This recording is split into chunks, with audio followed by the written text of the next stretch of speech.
Thank you for inviting me to speak to you about environmental risk and disaster. As a young person myself, I understand how important it is for us to be aware of the risks that exist in our environment and how we can take steps to mitigate their effects. First, it's important to understand what we mean by disaster. A disaster is a sudden event that causes widespread damage, loss of life, and disruption to the communities. Disasters can be natural, like earthquakes, typhoons, or floods, or they can be human made, like fires or chemical spills. One of the most important things we can do to mitigate the effects of a disaster is to be prepared. Disaster can strike at any time and can cause significant damage to lives, property, and environment. While it is, a, while it is not always possible to prevent disaster, there are always to mitigate their impact and reduce the damage they cause. Here are some steps to mitigate a disaster. Develop disaster preparedness plan that outlines what to do before, during, and after a disaster. Identify potential hazards. Conduct a risk assessment to identify potential hazards and assess the likelihood and impact of each hazard. Secure your property. Make sure your property is secured with sticky doors and windows and that you have a safe place to shelter in the event of a disaster. Have emergency supplies on hand.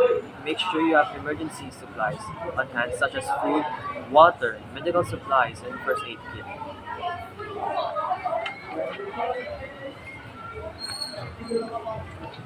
Stay informed about potential disasters in your area by monitoring local news and weather reports. Practice emergency drills. Practice emergency drills regularly, as that everyone knows what to do in an event of a disaster. Invest in insurance. Invest in insurance that covers natural disasters and other emergencies. This can help you recover financially from the impact of a disaster. Another important step is that it is to be aware the risks that exist in our environment. For example, if you live in an area prone to flooding, you should be aware of the signs of an impending flood and take steps to protect yourself and other belongings. In addition, we can all do our part to reduce the risk of disasters by taking steps to protect the environment.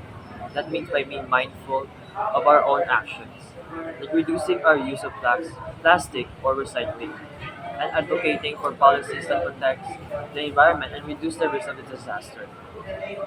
Finally, it's important to remember that disaster can have a disproportionate impact on vulnerable population, like the elderly, disabled, or low-income communities.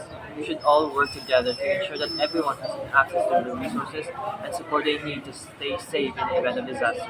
In conclusion, by being aware of the risks that exist in our environment, preparing for emergencies, and taking steps to protect the environment, we can all do our part to mitigate the effect of disasters and keep ourselves and our communities safe. Thank you for your attention, and I hope you found this information useful. And that is all.